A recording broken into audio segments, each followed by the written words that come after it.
On to Shreveport and number 6. Of Shreveport's many charms, this is one that you might not think of as a tourist draw. But there are enough steam enthusiasts in the world to make the McNeil Street Pumping Station a better-known landmark. Bob Hopkins belongs to a dedicated group of Shreveporters trying to turn the town's abandoned waterworks around. It pumped its last gallon in 1980.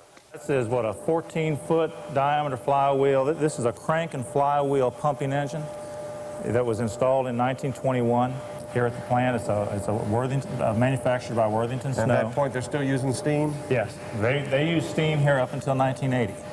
Wow. This was probably the last operating water purification plant that operated in steam in the United States. What is the level of local interest as you gauge it? It's not as high as we would like. We've got a lot of people that are interested, not interested to the point where they want to get actively involved. We've got a relatively small core of what we call fanatics who are really interested and work on it all the time. To keep it as it is. Yes, sir. And the city is they back us up very strongly in what we're doing, but they don't have an awful lot of money to put into it, so they're relying. And that's the way we're here. And I'd look, I said, I just don't understand why they're so crazy about this place. Now, they all gone, and I'm still here. So it's... Trying to save it, too. I'm trying to save it. This is one of the high-service pumps, one of the first ones that was put in. This was installed in 1900. There was actually another one right over here to the side that was exactly like it. This pump operated until 1980. So you're talking about 80 years of equipment. You just don't see that in equipment that is manufactured nowadays. And that's not only a tribute to the quality of the equipment that was manufactured. But the guys who kept it up. The guys who kept it up, like Billy here. This is always the case when it comes to steam power, locomotives, paddle wheelers, anything steam-driven. These Victorian steam-driven pump engines. They were living things to their tenders, as steady as lungs, as powerful as a beating heart.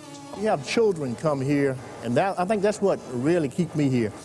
I had 15 tours that I was giving a tour with 15 students, and boy, they'd be really, really interested. And to see them, their eyes light up when they see this place, and what is this for and what is that for?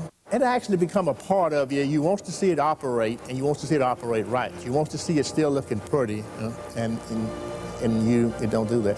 It hurts me to see it looking like this. I'm living with it now, but when I used to, before I retired from here, I retired in '90 from the city. And I would bring a crew over here and keep it up. Well, 6, 7 years later, I came back and they had retired. And when I was here, I'd come over here and I'd turn that big flywheel with water. After I left, there was no one here knew how to do that. That's the reason it was stuck. We had to get it loose. We don't decorate engines these days, we hide them. Like something out of Jules Verne, the giant gears remind us that these machines were public servants, that city leaders were proud of industrial contrivances as signs of wealth and progress. 3 of the steam pumps at the McNeil Station are the only 3 left in America of their design. They've all sat idle these 20 years. Since they ran smoothly for 90 years, Bob Hopkins and Billy Ivory say it wouldn't take much more than some oil, a crank, and a few men who know how to treat them, and they might just breathe again. Lost Louisiana, Castaways will continue.